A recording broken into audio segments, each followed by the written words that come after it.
Hello and welcome to IABM TV. Today I'm joined by Rich Hadju, the VP of Business Development at Digital Broadcast Inc. Rich, welcome to IABM TV. Thank you. Now Rich, you've been involved with IABM for a long time, both as a member and as a consultant, working heavily on our dealer database. Can you tell us about your role at Digital Broadcast and what you're doing with this? Sure. I'm basically Vice President of Business Development for Digital Broadcast. And what Digital Broadcast is trying to do is expand their market reach. So Digital Broadcast has been in business for about 12 years in the United States primarily. And we have provided both baseband and IP playout systems. We have about 250 customers in the United States, but Digital Broadcast is not a household name. It's basically flown under the radar, servicing customers, providing those services which are moving customers first from SD into HD and now HD into IP.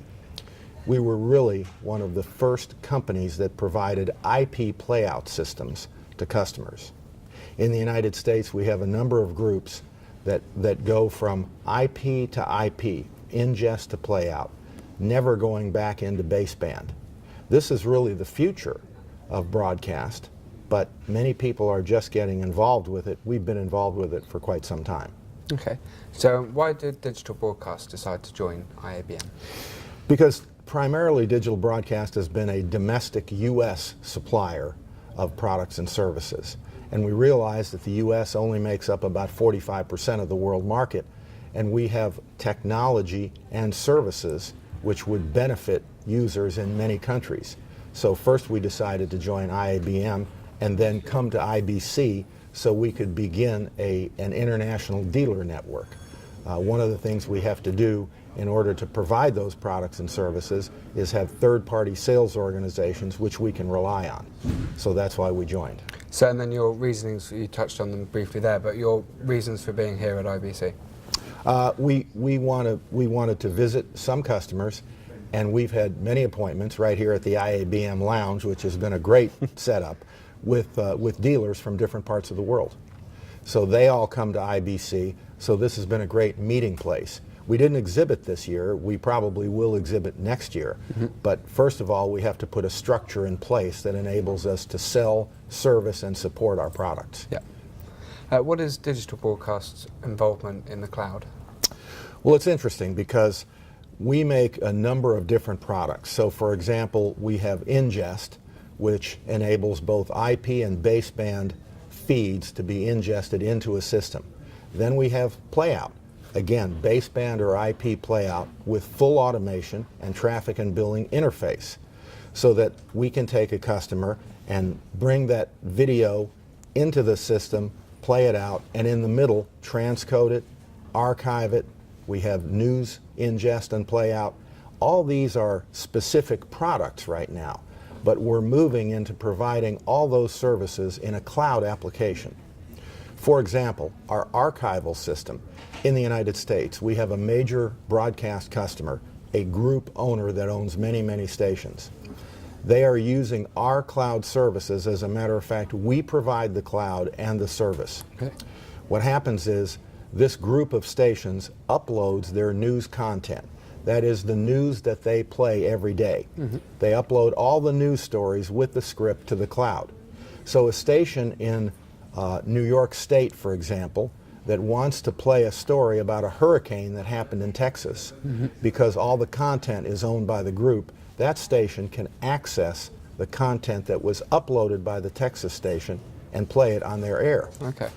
And we enable a user to either upload content directly to the cloud system or locally and then upload it after that. And any of the authorized users can browse any of the material based on a keyword search, look at a proxy of the video, and then download the full res video. One of the other things we do in any of our ingest or playout, we have UDP acceleration, and we interleave content with the acceleration.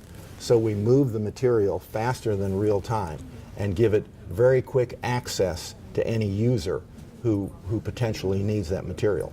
So it makes it considerably easier and considerably faster to share content. That's right. It's easier and faster, and we see that You know, back in the day, people used to say that there would never be a computer in a master control room. I was probably one of the ones who said that. And so that's not the case. Yeah. So people look at IP and they say, well, it's just a transport stream. But many companies now are manipulating the IP signal. And for example, we can actually take an IP signal, splice it together, play it at the transmitter without ever going back to baseband. And that includes graphics. Okay. So we can do a logo, a key, a snipe, a bumper, and open, and we can splice that in with the IP signal. So we can have full ingest to Playout with graphics without ever going to baseband. And that includes ingesting satellite signals, for example, splicing them together with the content that we might have and playing it out. So that is now becoming a realistic way to do this. And of course the advantage is that in a typical baseband system, each channel has a dedicated server, or maybe 2 channels for one server. If you have 6 or 8 channels, you have some number of servers.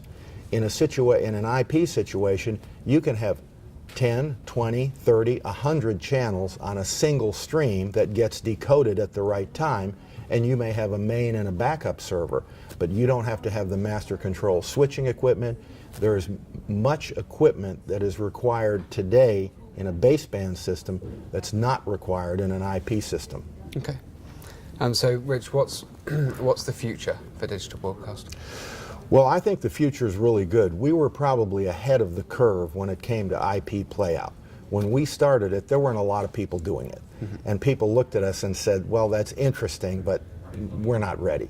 Now we've started to provide these systems in the United States, and so we see that the future is in IP throughout the world. And because of the work we've already done, we know the pitfalls.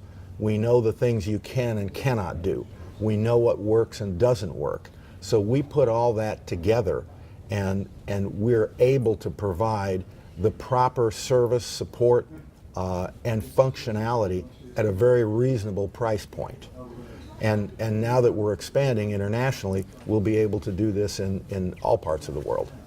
Okay, Rich, thanks so much for your time. Thank you. So if you want to find out more, visit digitalbcast.com.